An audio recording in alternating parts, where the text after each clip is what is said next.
Irreverent, entertaining, cool. You're listening to LA Talk Radio.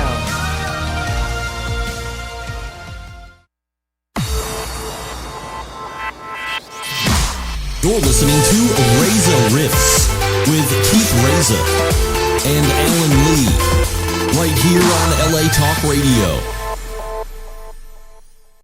Hey guys, welcome to the show. A couple announcements before we get into it.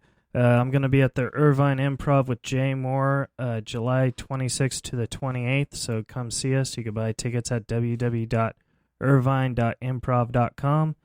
And other than that, that's all I got. Now I'm going to introduce the one and only Alan Lee. Hello. Hello. Yes, hello. I'm glad to be here, and I don't have much to say other than I will be at the Tribal Cafe downtown, and I've been booked there for as long as I can take it. It's an open mic. Oh, that's great. Thanks for advertising an open mic on the radio. You're going to demean me. I'm not demeaning you. I'm just making fun of you. What am I supposed to do? All right. That's all I got. And we have a great guest here, guys. I'm going to introduce him, but I've always wanted to do this. You've seen him from the Mencia, The Heartbreak Kid, which is one of my favorite movies. That's a good one. And Disney's The Proud Family, the great Carlos Mencia. How you doing, Carlos? Hey, thank you. I'm good, man. I'm glad to be here, man. I appreciate it. Oh, appreciate it. Thank you so much for doing it. I love talking. I never shut up. Oh, please go on. That's what we're all about. You gave Alan Lee a scare because we were supposed to start at 2. And he was like, "Oh, where's Carlos?" They had told me I'm just like 10 minutes down the street, yeah, so they had told me that it was tomorrow. So. Oh, really? But yeah, that's all. But I'm glad we got to do it. I mean, I'm glad it all worked out. Yeah. I was like, because I don't know CPR, so I couldn't give him a. Oh, no, that's okay. No, it's okay. I don't know how many times. I'm okay. I don't know how many people do that. I love interviews, man. I love getting it out there. Beautiful. Like it's fun, when you do as much stand up as I do. Yeah. It's always fun to get into different forms of showing your artistic integrity, so to speak. This is a different way of being interesting than being on stage. Yeah. And I'm always very welcoming of it, especially because they're all different. A podcast is completely different from doing an afternoon radio than doing a morning radio than doing they all have their very distinct characteristics. You get 4 minutes on, ABC affiliate in Jacksonville, Mississippi. It's going to be completely different than what I'm going to do, in any other format. So it's really fun to be able to, encompass all this. So I dig it. I like podcasts because Al and I both we have Asperger's syndrome. Oh, nice. Yeah, so like it really helps with our comedy just to talk and sure, but stuff like that. Sure. You might have told. He also has ADHD or something like that. This was a recent fucking discovery that I made about an hour ago. That you have ADHD? Yeah. So I just wanted to make that clear. No, listen. Okay, so here's an example of the way that can go about. I have a friend who was a huge pothead, and he was my road manager, Joey.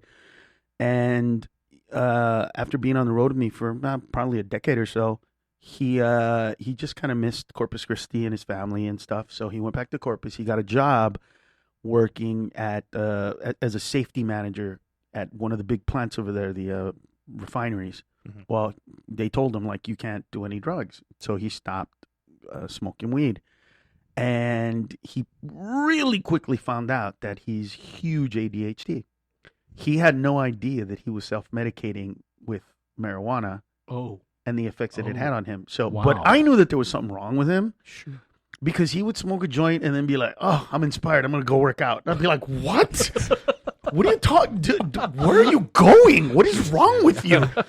So he would smoke weed and just everybody else is passed out or not wanting to move or just, and he's just like, "I got some." Well, what we realized is he normally has a shitload of thoughts in his head. Sure. And he's like, no, this and no, that and no, this and no, that and no, this and no, that. And weed made him able to focus on one thought. You're scaring me. Where weed, what it does to people that don't have that is it makes them not be able to connect dots, right? Oh my God. So I get high, I can't connect dots. Sure. I see somebody smoke a joint before they go on stage, and I'm like, how do you do that? How do you continue a flow when I go on stage, I have no idea what I'm going to say, and I have no idea where the show is going to go. And every joke is kind of like look at it like a tree growing.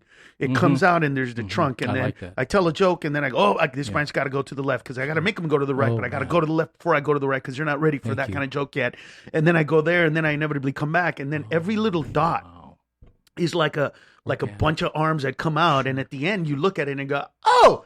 It's a fucking tree. You know what I mean? Wow. But at first, it's almost like connecting the dots. But where those dots go, music to my ears. I don't know. I thought you were going to say something completely different. Like, so my road manager used to smoke pot. Now he doesn't. Then he started smoking crack or something. No. That would have been different. No, I was connecting it to the ADHD and the fact that he just, there's a lot of undiagnosed out there. Yeah. So, and then there's a lot of ADD diagnosis, which the reason why ADHD was brought up not too long ago is because the overdiagnosis of ADD, so that when people with the real came in, you know what I mean? Sure. It came in.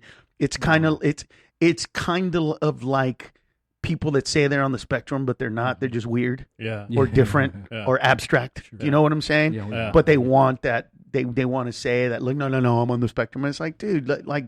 Yeah. Being on the spectrum is a real thing. It's not just I feel uncomfortable around people. There's much more to it than that shit. Well, see, it's funny you mention that because now that I'm older, like especially a lot of comics, they think, oh, he's not on the spectrum. He's just that weird guy, But it's like if you knew me when I was a kid, I was very nonverbal. Sure. And stand up made me verbal. Right. And so like I still have a speech stutter and all that stuff. And sure. So like, but for you, it's not just a feeling, it's a part of your being. Yeah. And the difference is that, and I have family members with Asperger's, and we didn't realize that they had Asperger's until probably 10, maybe 12 years ago. So before that, we knew that there was something hugely different about this family member of ours. We just knew it. We just had no idea what it was. I met you like 8 years ago. You did a show for autism at the Fox Theater in Fullerton. Maybe it was 9 years ago. Yeah. Yeah, so that's when I met. Oh, that's the first time I met AB. Yeah. That's right. I remember that show. Yeah. Nice. Tig was on that show. Yeah, I think so, right? I remember George Lopez, not the famous one. George Perez. George Perez, yeah. Yeah, it was fun. That was fun, man. Yeah. God, I remember that. Wow, that's so weird. Yeah, so like I remember things like that. You know what I mean? Yeah. And like I also know like all the presidents. Like I could say George Washington to Donald Trump like that. Yeah, that's awesome. You know what I mean? Yeah, it's in your head. I get it. I don't know any of their accomplishments, but sure. It doesn't matter. A lot of people don't. Yeah, you don't. The thing is that what you realize, like when the older you get, or at least the older I get, the more people I meet, the more I travel, the more I go around. The more at ease I feel with my surroundings and you just get to meet everybody. One of the coolest things, I have is I was in Miami about a month and a half ago. Uh-huh. Yeah, about a month and a half ago. Cinco de Mayo weekend, and it was so bizarre because there were these guys. I when I'm on the road, I do this thing where if you get if you get VIPs, you get a meet and greet before the show. Oh, that's cool. Yeah. So, and I do it because I want to give people a chance to, meet me before the show and they don't have to wait in line and all that kind of stuff. So literally, if you buy a t-shirt at the end of the show, you could have spent $25 and paid for VIP and not only got the meet and greet before, but a little more time with me. And you would have got preferred seating. So you could show up late and you still get front row seats or whatever it is. Mm-hmm. So anyway, these 4 kids all on the spectrum came up, and one of them gave me a sign that it was an acronym. My name, Carlos, was spelled out, and then next to each letter was an inspirational thing that they were saying. And it was just so so cool because I showed it to a friend of mine, and he's like, "Who gave you that?" He didn't say it in a positive way. He was like, "That's some simple shit. Who would do that?" And I said, "As a kid on the spectrum," and then he kind of reversed his shit and went, "Oh, well, I didn't mean it." I'm like, "Yeah, you did. You're being a dick. You're, somebody who's trying to say something nice. You were, instead of just accepting how nice it is, you were going to parse it and try to say, well, why did they use those words? Or could have said something different? Or who does that? Or who brings that to a show?" Mm-hmm. And for me, it was it was why I do those meet and greets before the show, because I'm always, always, always inspired by people that I see before the shows. Because I might be in a bad mood, sometimes I might have gotten bad news. My parents are aging, I don't get good news all the time. Sometimes it's your mom took a turn for the worse type stuff. And, you're just not, I'm a human being, man. I have my emotional limitations as well. But I'm telling you, when people are lined up to see me perform before a show, and that happiness I see in their eyes, that looking forward to what I'm going to make them feel, that just erases all the bullshit. And it just makes me realize, okay, this is why I do it. This is what it's about. You know what I mean? Yeah. These four kids that are coming to see me perform, and it was so funny because there was a really awkward moment in the show where it's a really big stage, and there's a monitor like right in the middle, right in front of the people. It's pointing in my direction, but it's still right in front. Yeah. And I screamed, and I saw the look on this kid, and he grabbed his ears, and I went, "Oh shit, you're very sound sensitive." Yeah. And I said, "Hey man, I don't think that I can lower these, but."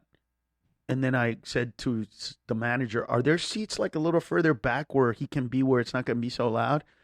And and he was like, "Yeah, there are." And like literally as he said, "Yeah," before they are, the two kids got up and walked toward the back like immediately. And the whole audience was kind of like, "What the fuck is going on here?" And I said, "Oh, God, sorry guys. These guys are on the spectrum, and they're very sensitive to sound.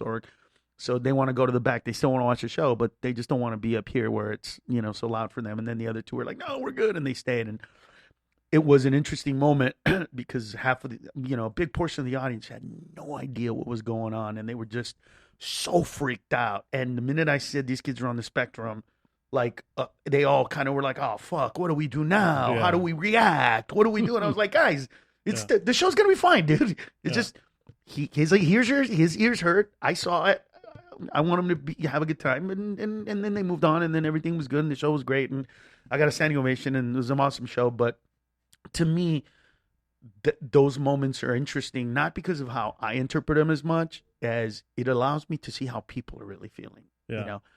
Because people's comfort or discomfort with regards to material says so much about who they are as a crowd, as a group. Not as much as individuals. I tend to look at crowds as one big giant being, one big, homogenous. Even though it's not, it usually turns out to be that way. It's the phenomenon of doing two shows in a row, and you do a specific joke in a specific way, exactly the same for both shows, and one kills, and the other one crickets, right? And that's because somehow, when these people got together, their energies converged into one big group, and they, for some fucking reason, all think this is funny or all think it's not funny. That's totally true. Don't know what that dynamic is, because it's not. I don't think that there's anybody in the world that can explain to you how that occurs. I think that they should start shows like because when I opened for Norm, like Norm taught me everything, So I think that when they start shows, they should do a 7:00 show and then a 9:00 show instead of an 8 and a 10, because the 9:00, the late shows are usually that, it's not funny yet until the end. You know what I mean? Right. Well, what you realize is, here's what I realized. All right, so Thursday night shows are very smart people who are really big fans because they're coming to the first show of the week, right? Yeah. And they got tickets for it. They're excited. They're there to see you. Good, like Thursday night crowds are really, really good introductory crowds to whatever city you're going to. Friday's first show crowds are usually a really good mix of people, some rich. I mean, it's a pretty good like semblance of what America is and that city is, whatever that racial makeup of that city, that economic makeup. It's pretty descriptive. They're fun, a little tired, but they're good. The late show on Friday is always the craziest show. Yeah. Because those people are tired, and if the show is late enough, if the show's at 10 or 10:30, they drank before they got there. Yeah, they had a drink exactly before they got there. like a yard house. Right. And then they have 2 drinks right outside the bar of whatever club you're at. So they're 3 drinks in by the time you get on stage, and then they're going to have 2 more drinks. Yeah. 5 drinks for the average person is a fuckload of alcohol. Yeah. Those are the crazy people. Yeah. Those are the ones that are going to yell shit out. Those are the ones where you're going to get a heckler. Those are the ones where somebody's going to get kicked out. Mm-hmm. That's just the pattern of that show. Saturday's first show is usually the oldest. Those are the older people, bought their tickets a billion years ago. They're great crowds. They love what you do. Some of them are there to see the night, but that's usually like the best kind of a mix of a crowd. Second show's on Saturday. Those people want to party, but they're not crazy. They're not tired. They pace themselves. They went to dinner first. They're a good crowd. A lot of energy, a lot of fun. Sunday crowds are usually the intellectuals, really smart people. Sunday crowds are the shows where I don't have to animate it too much. Really? I can just let the words play in themselves, and they get it. They don't need to be spoon fed the material with a lot of, craziness or physicality or anything. I can slow those shows down and let that the material and the essence of it kind of just dissipate into them, and they kind of just through osmosis kind of feel it. It's a really fun, for me, the dynamic of doing 4 nights a week in that respect when I'm on the road is really fun because it gives me that arch from what I told you in the beginning to those Sunday crowds that are just so smart, so great, even though the energy isn't it isn't that. Yeah. I learned because I record all my shows and I talk to people after the shows. I've learned that those Sunday shows, early on in my career, I would go, man, I didn't do as well as a week. Shit, what happened? And then they would come up to me and they would say, man, that's the funniest shit I've ever seen. I've been coming here, for 5 years, and you're the funniest dude I've ever seen. All of those kind of moments. And I was like, but you felt you didn't have a good set. Not that I didn't have a good set, comparably. Okay. You know what I mean? Compared to the Saturday nights first and second shows, this show was not, I can't because, okay, so when I record, I see 2 different graphs, right, on my computer. One of them is me talking, and those are big spikes, right? Mm-hmm. The other one is a constant, like, fat, kind of a staticky looking thing in the middle of it. That's their laughter. Mm-hmm. Yeah. So the thinner and shorter, He's you know what I mean? The thinner and shorter. I'm so grabbing my middle finger too. But you know what I'm saying? The thinner and shorter that is, the less they're laughing. Mm-hmm. Yeah. So I want that to be thick and big. Sure. Yeah. And it is thick and big Mm-hmm. on those shows. On these shows, it's not. And so I was like, there's the proof. Yeah. I mean, it's right there. Look at the graph. Look at the graph.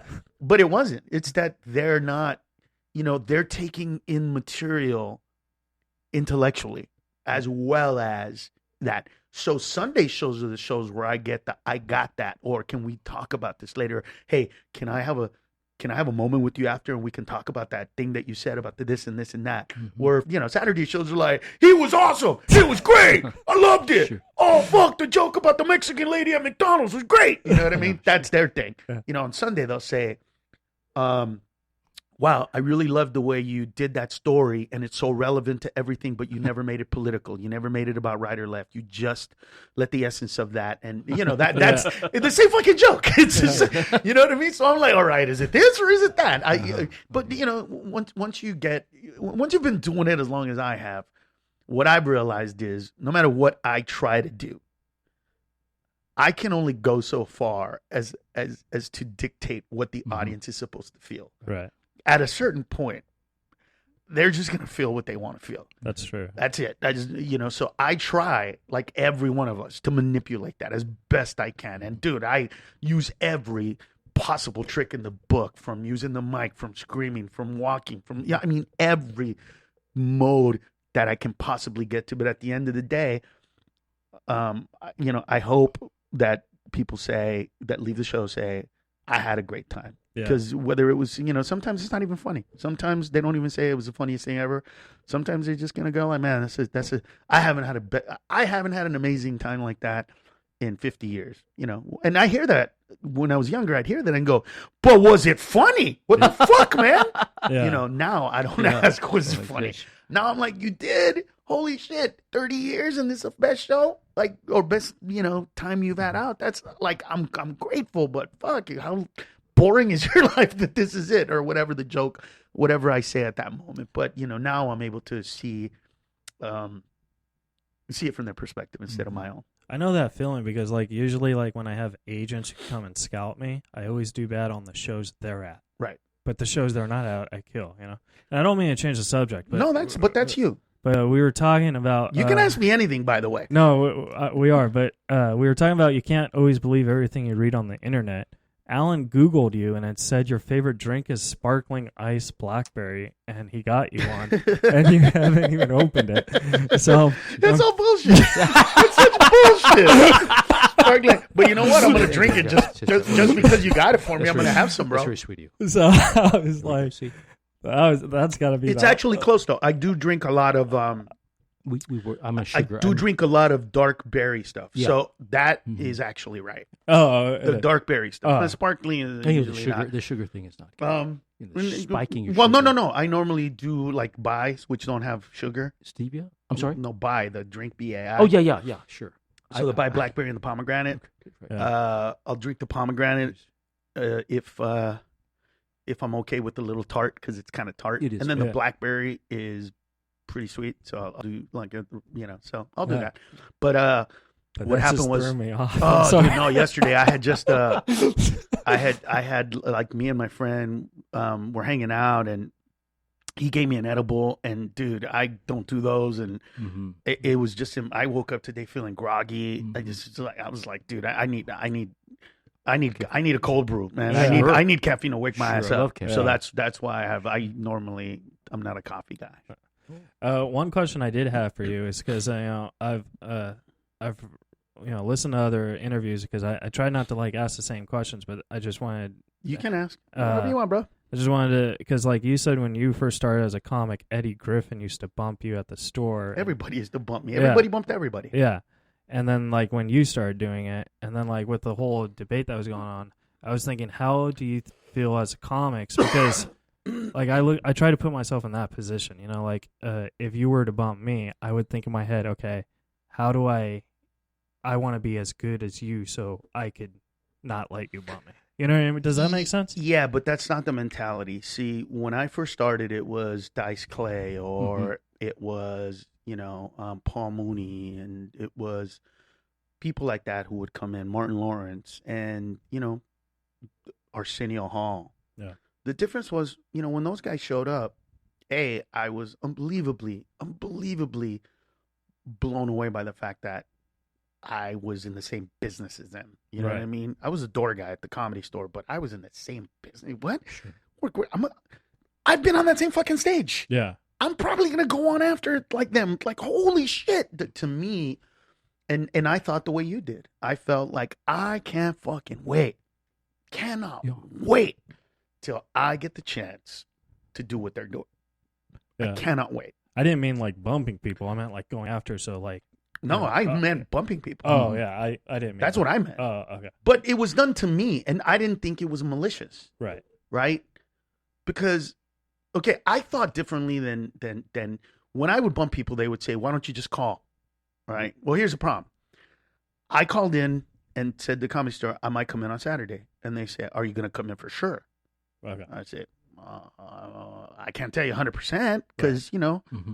I'm going to dinner and some shit might happen at dinner and my friends might say, no, don't go to perform tonight. Let's go watch a movie or something. So, no, I can't tell you 100%. So then they said, well, we can't put you on schedule then. Because if we put you on the schedule and people call in and say who's there and we go, Carlos is coming in, and then you don't come in and they want their money back, we got to give them their money back. Right. So if you want to pop in, pop in.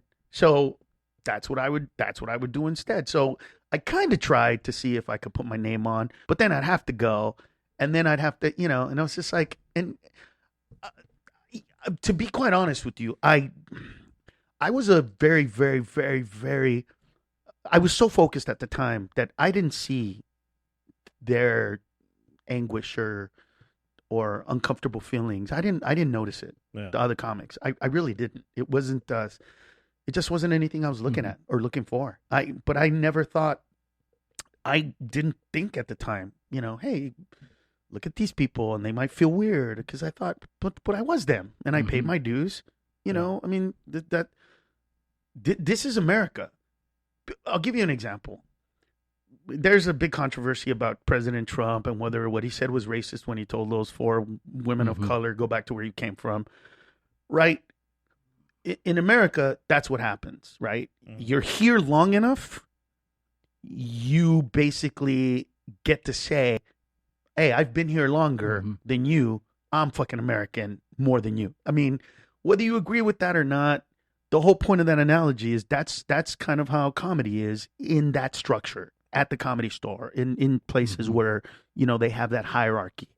Once you've, when you've been on TV, you get in movies and you show up, a manager's going to run up to you and say, you want to go on? Yeah. It's just the way it is.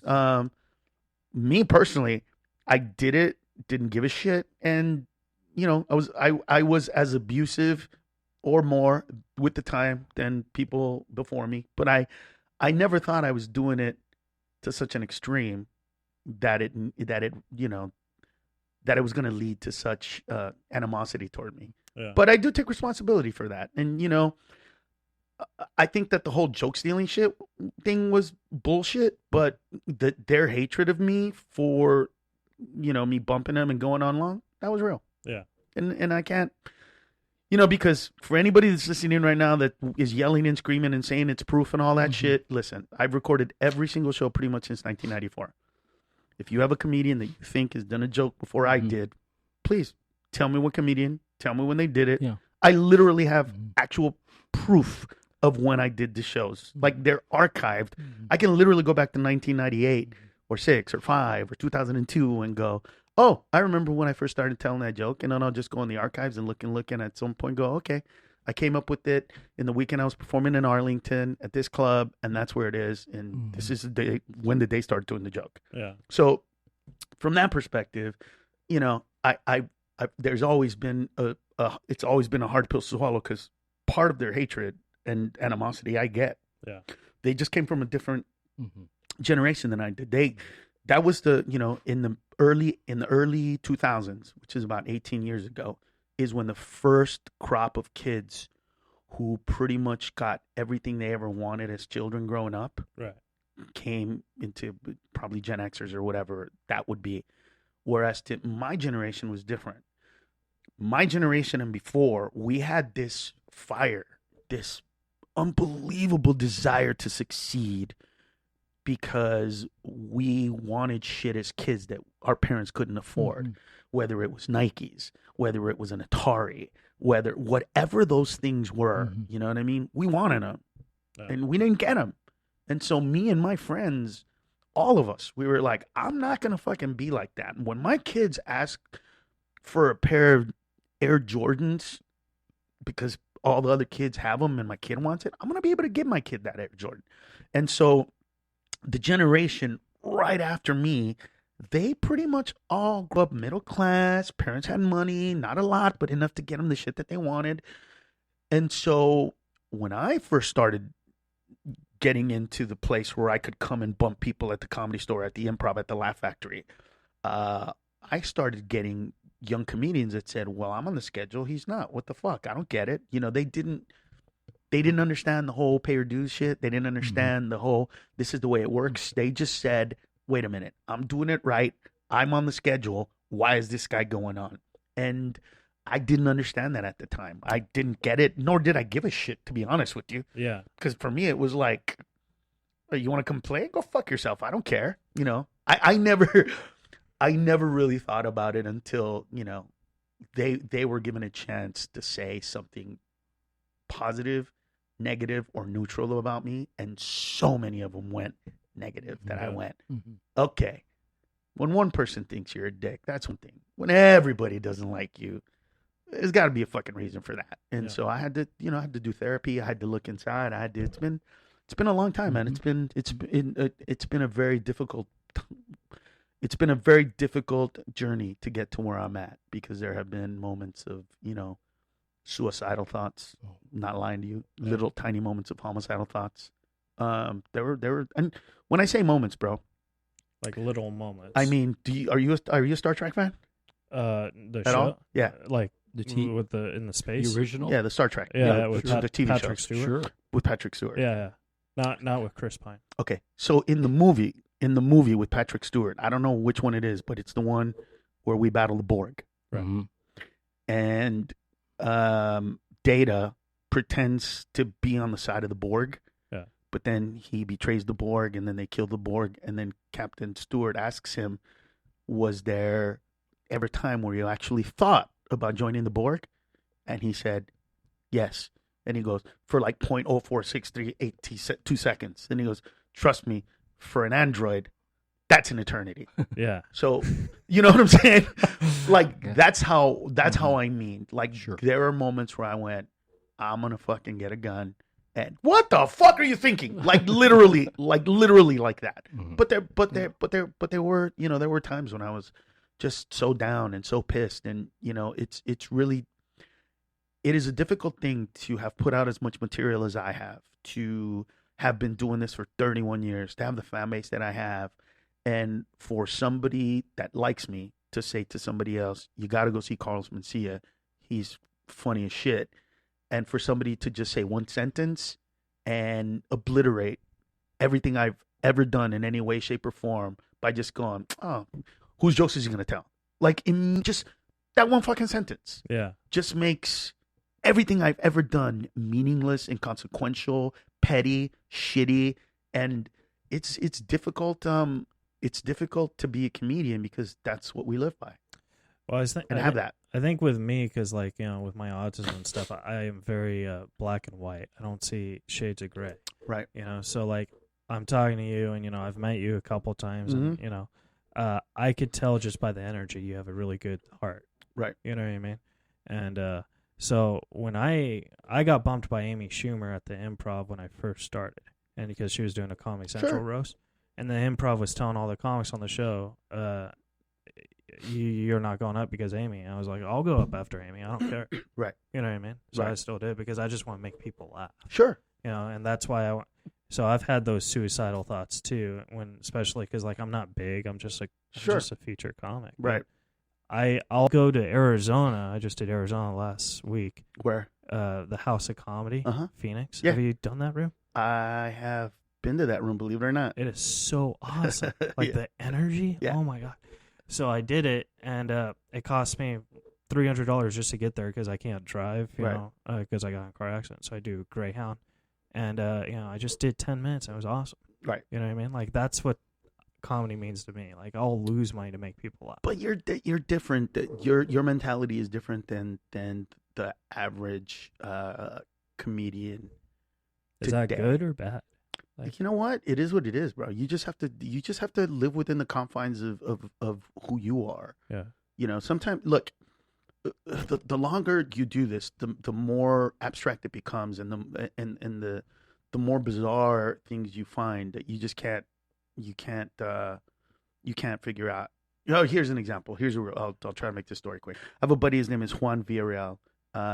Funniest unknown comedian that I've ever met to this date. Funniest guy on stage.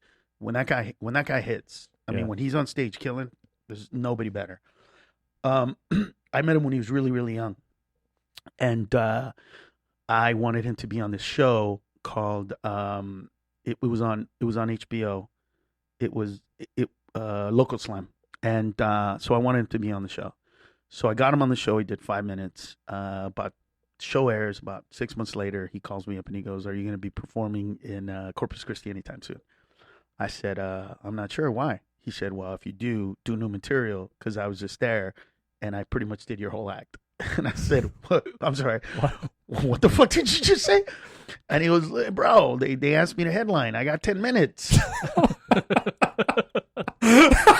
Like, you're my hero, so you know I did your shit. And my reaction was, At least he's fuck, I need honest. to. I go, you know what? I need to change my act anyway.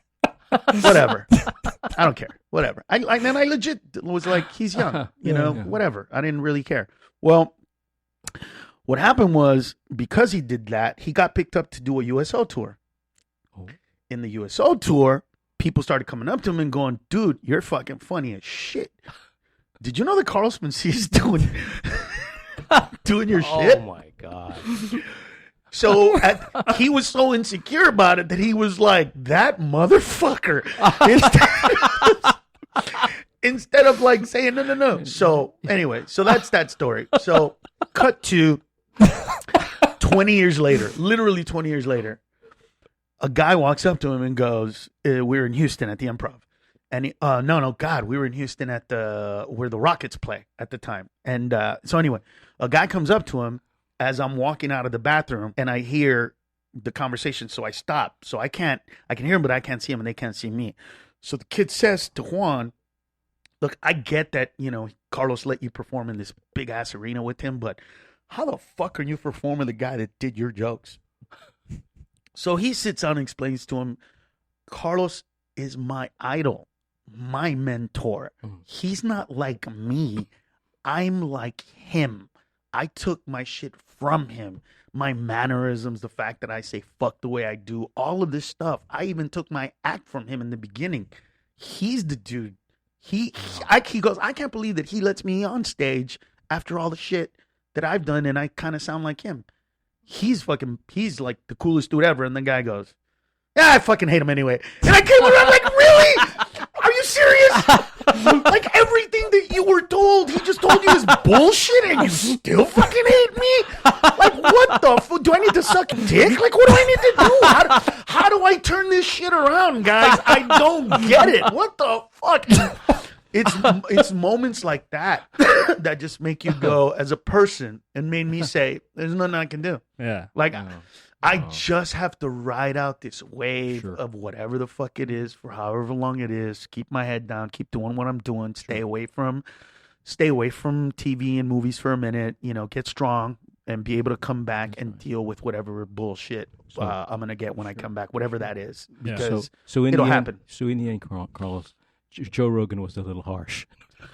No, you know what's funny? I was joking. I was making. I mean, a joke. listen. No. I was making a complete I get joke. it. No, I totally get it. I don't. I wish I knew. I wish I could tell you what the motivation was for that. Yeah. Right. You know what Sure, I mean? I wish I could tell you. Sure. All I know is this: Joe Rogan has never accused me of stealing his jokes. There you go. Yeah. Never. You were in Iraq. He was accused of me, doing other. I don't know what that means. I don't know. Where I don't know where it comes from. I could understand somebody telling me that I took his shit. Right. I don't understand, where the motivation comes for. Yeah. You didn't take my shit, but whatever. I don't get that. So I'm not, I was watching a clip of you. I was very impressed when you were on the tour in Iraq. Oh yeah, And, I do a lot of tours. Yeah. In Iraq, I mean. In Iraq and Afghanistan. I don't know which one you're talking about. That's the beauty of it. No, I love performing. No, I love performing for the troops, bro. I really do. For me, it's a way you of. Look like you did. Yes. It's a way of saying to America, thank you for letting me in. I appreciate it because, as my dad loves to point out, if I was in Honduras, I'd be the funniest fucker milking a cow. So, I am grateful. Sure. I do love it, but that's just me. I enjoy going over there. Nice. That was your question? Just telling them. No, what's the question? No, well, I was saying I enjoyed it, and I wanted what he just answered it. He said he likes performing for the troops. And are you going to ask him about Ben Stiller? This guy's favorite actor no, is I was Ben gonna ask Stiller. him that if he I'll tell you about Ben. Go ahead. He's amazing. No, he really is. Listen, the thing about Ben that most people never understood, I think, until maybe until a year and a half ago or 2 years ago, when he directed that, when he directed the show on cable, that like people really kind of went, "Wow, he's a very serious, good director." He took everything seriously. He was very professional. None of it was bullshit. And unlike the majority of comedians who, when we act, are very undisciplined, and we rely so much on, can I improv? Can I do this? Can I add this? He would just break down everything that he was supposed to do and how he did it.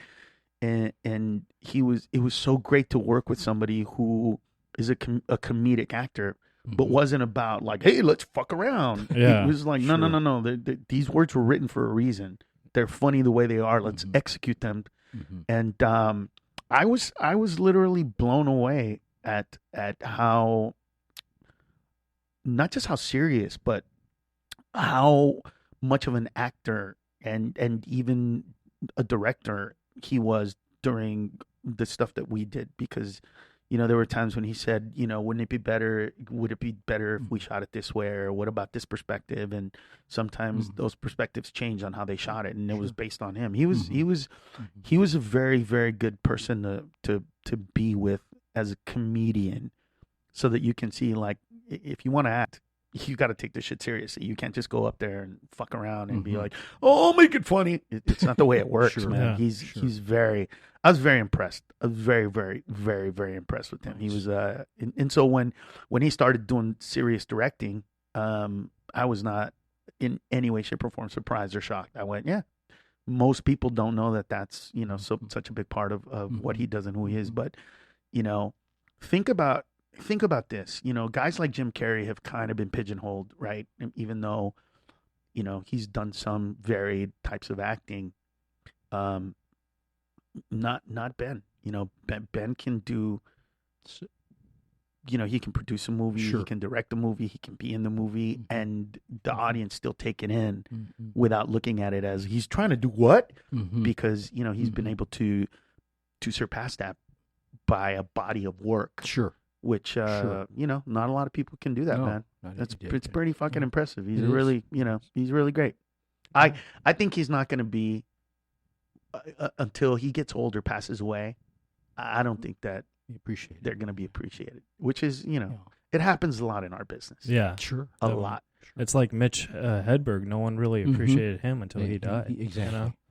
And no, that's not true. We appreciate. And I'll tell you this because I was alive when he was alive. I meant like his jokes and stuff. Like no. Like, no, we loved what he did. Okay. The thing about him was we kind of a lot of us were like, where is this material coming from? Right. Is it because he's on heroin? Or like if we took away the heroin, would it still be this funny and crazy and out there, but yet interesting and poignant? Yeah. I think that a lot of it was that.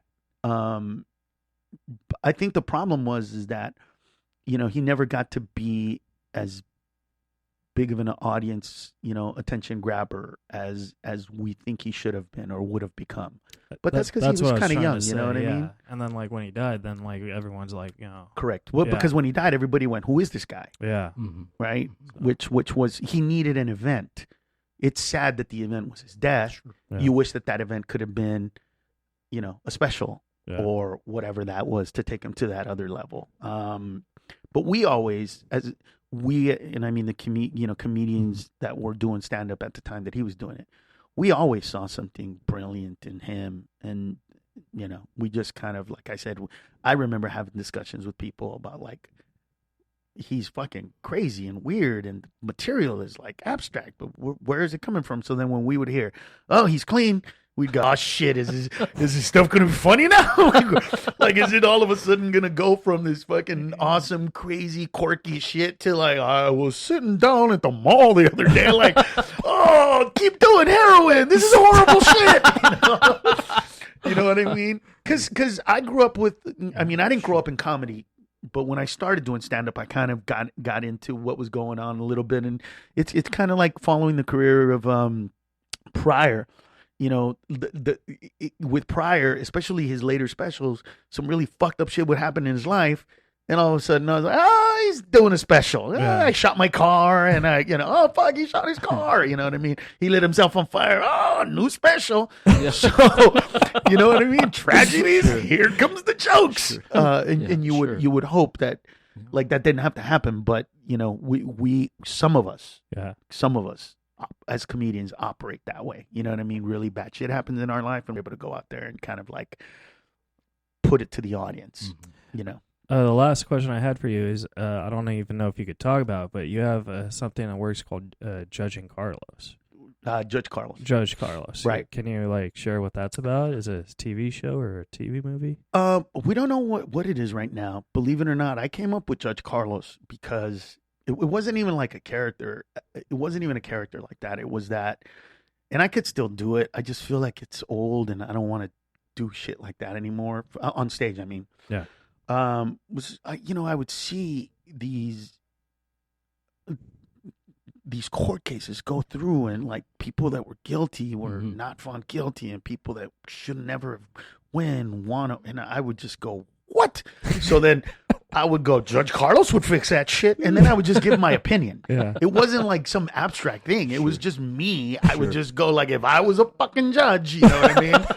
And then everybody, and then people were like, you mean Judge Carlos? I'm like, okay, Judge Carlos, whatever. Like, not the point of the joke. You know what I mean? And so it just kind of grew. And then somebody recently said, let's shoot a couple of things and let's come up with a show. And, here's what I think. I think that if there weren't court shows, like if there wasn't the People's Court and Judge Judy and Judge this and Judge that, I would probably have a show where, I was a judge. And, it would be a show like that, but from a comedic standpoint, from a funny standpoint. But those shows kind of already have that. Like, not that they're exquisitely funny, but they have humor to them already, and some of it is about the law and all that kind of crap. And, so. But, I love doing Judge Carlos because court cases come through all the time that I'm just like, what the fuck? What are you serious? Like, you know what I mean? That kind of thing. So, and just, it's inspiring. Like I really did think that after being a comedian for as long as I've been a comedian, I would run out of shit to say or not be inspired. You know what I mean? Like, and only because, when I was young, I wanted to change the world. I'm 51 and now I just realized that I'm just, how do I put it? If there's a war between heaven and hell, it's been going on from the dawn of time. Yeah. And I feel like that. Like I'm in a war with stupidity and lack of common sense. And, I'm going to sway one person here or there, an audience here or there. But at the end of the day, I'm just keeping balance. You know what I mean? Yeah. I'm just making sure that it doesn't go too far in one direction. But that's all I can do. I'm not going to make it better. I'm not going to stop stupidity. I'm not going to tell a joke that's so funny that, half of the country is going to be inspired to go get a GED or whatever the fuck it is, that they need to get or want to get or should get or whatever it is. It's just not what it is. I'm just going to change one person's mind here, make somebody think something else here. 10 people think I'm funny and they don't think I'm smart, and one person thinks I'm a genius and all that kind of shit. You just go through it. But I'm inspired on a daily basis with what's going on today, because the one thing that's happening in America that's so good for my kind of comedy, or at least it's easy for me to take advantage of, is our inability to see truth for what it is. Yeah. So I get to be able to say, somebody told you this shit was yellow? Well, let's go through the fucking colors of the rainbow. You know what I mean? And all of a sudden it's like, it's fucking red. People go, you're right, it's red. It's so cool to be able to do that. Yes. It's so fun to be able to do that and to be able to point that stuff out. So it's a really good time to be a comedian for everybody. I think the hard part is that there's no formula anymore. Right. The good part and the shitty part about being a comedian in the 80s, mid 90s, The comedy bloom.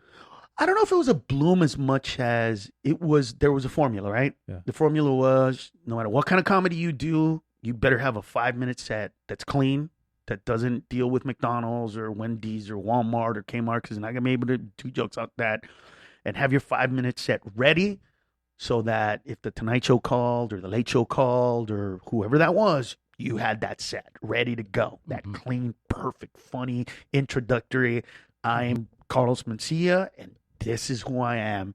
Boom, boom, boom, good night. Problem with that, it required one person to see you perform and want to give you that opportunity. Yeah. Right? So you were dependent on that one person. That one person. Now you had to hire people that knew that person, that got that person out, because you can't call the booker of the Tonight Show and say, hey, blah, blah, blah. You got to have somebody that knows that guy or some agent or whatever it is. So you get to that point. Today, you can literally produce your own TV show without anybody telling you what to do, how to write it, what actors to have in it, what to put in it. You can produce whatever you want and put it on a network called YouTube or your whatever it is. It doesn't matter. That's great. That's the difference. Those people don't rely on the guy from ABC to say, you're funny, I'm going to give you a TV show, George Lopez or Carlos Mencia or whoever it is. The shitty part is there are so many places to see comedy now that it's very rare that you have what those guys used to have, which was Gary Shandling goes on the Tonight Show, kills it. Somebody shakes his hand on the way out and says, I hope you're ready for what's going to happen tomorrow. And the next day, phone calls up the ass come that we want to give him a show, we want to meet with him, we want to talk to him, blah blah blah. That is not, that just doesn't happen the same way anymore. I mean, you could, what happens today is Angela Johnson puts Bonquiqui on and the Nail Lady, and it gets traction, and she starts selling tickets, ends up on, I think she was on Mad TV for a couple of years, and that 5-minute set propelled her to get to this. So people will say, well, see, you could do it. Okay. How many comedians do you think have put 5 minutes of material on YouTube? Yeah. Thousands? A lot, yeah. Okay, so let's just round it out to 1,000. It's more than that. But if 1,000 of them put shit up there and one of them blew the fuck up, like huge, God, it's 0.0001%. It's nothing. It's insignificant. Yeah. So that's the difference. Now you don't need anybody to tell you what to do, but you gotta go through the screaming voices of every comedic thing on YouTube, every comedic person on YouTube, every comedic person on Google, on Amazon, on blah blah blah, doing the same shit. You know what I mean? It's like podcasts. I mean, there was a time when when you being able to say, I'm doing a podcast and I'm on the spectrum and I have Asperger's, you'd be the only person doing some shit like this. And people would be like, fuck, dude, have you heard of that guy? Blah, blah. And they wouldn't even know what you do, just the fact that you can have that. Today, you're one of a billion podcasts. Yeah. It took you 6 years to get you on here. You see what I'm saying? and by the way, I wanted to do it the whole time.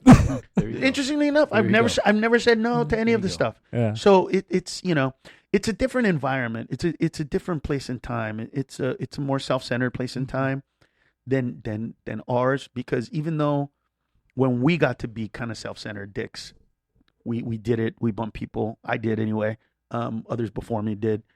But we were also on the way to get there, okay with, paying our dues, so to speak. We were like, I get it. I'm just I'm an opener. I ain't nothing. I ain't shit. Well, I will be one day. Yeah.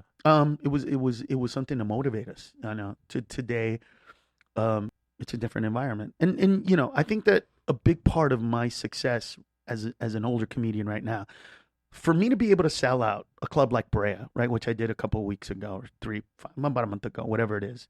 The new one? Yeah, the new one. Oh, that's a beautiful venue. Yeah. So for me, I haven't put out a special in 8 years. Yeah. Going on 9. My last special was in 2010. So for 8 fucking years, I haven't put anything out, and I can still sell those tickets because of how much I've kept up my stand-up roots. That's pretty astonishing for me. I look at that and go, wow, that's a huge accomplishment. Take that for what it's worth, and look at it from that perspective. I just I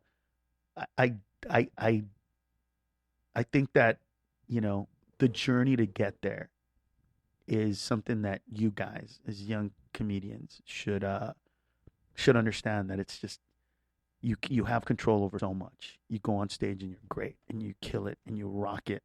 And instead of being funny when those guys aren't there, you need to be consistently funny or find a way to make it so that you kill no matter what. And I have not seen the difference between your shows in one or the other, but just venturing into into the realm of I've seen a lot of shit in this world and stand up wise. When somebody comes to see you perform, people that know you are so afraid that they're not going to like you that they tell you that you should do all of this stuff so that they like you, or to change this or to change that, or to move this or to move that, or to pay attention to this or to pay attention to that, or to get this or to get that. I would say to you, dude, don't ever do a show, ever do a show for people that come to see you perform that are in our business. Yeah. The shit that they think is funny, personally, is never the shit that everybody else thinks is funny. That's nice. Think about it. They've seen a billion comedians. Yeah. You know, they're like us. They want to hear a joke like the fucking worst, wretched joke that is going to make audiences go, hey, fuck you. But they're in the back like, now that's funny. You're like, what? You know what I mean? Yeah. Sure. Do it. Sure. Well, Always do it for the audience, bro. Carlos, get up on stage, do it for the audience, and I promise you the next time that they come to see you perform, ignore that they're there. Thank you. Do your show for the crowd. You will kill it. And then they're going to come up to you and go, dude, that guy was funny. You were really funny. They because they won't care about how they feel. That's not their job. Yeah. Their job isn't to put somebody on that they like. Their job is to put somebody up there that the world is gonna like. I want to mention your dates because we got the light, so we gotta get out of here. Okay. But these are just your California dates. You're going to be at the Ice House this weekend, July 19th through the 20th. Tickets at icehouse.com. And then you're going to be at the Irvine Improv in September 5th through the 8th. Tickets are on irvineimprov.com. Of course, you have other dates. I just wanted to just go to carlosmencia.com. Carlos Mencia.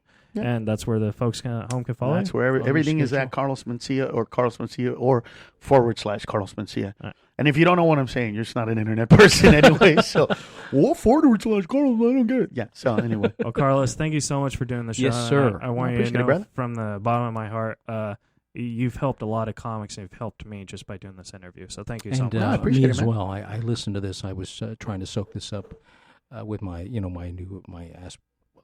ADHD. See, I can't even. I don't even know what I have. It's probably ADHD. So listen, you'll know. Okay, so really quick because I know we got to go, okay. But you'll know. So here's the test, and it's an easy test. No, I won't give it to you. I'm gonna tell you what it is. They're gonna put you in front of a computer where numbers are coming down, not too fast, slowly, and they're gonna go. Whenever you see a 1, just push this space bar.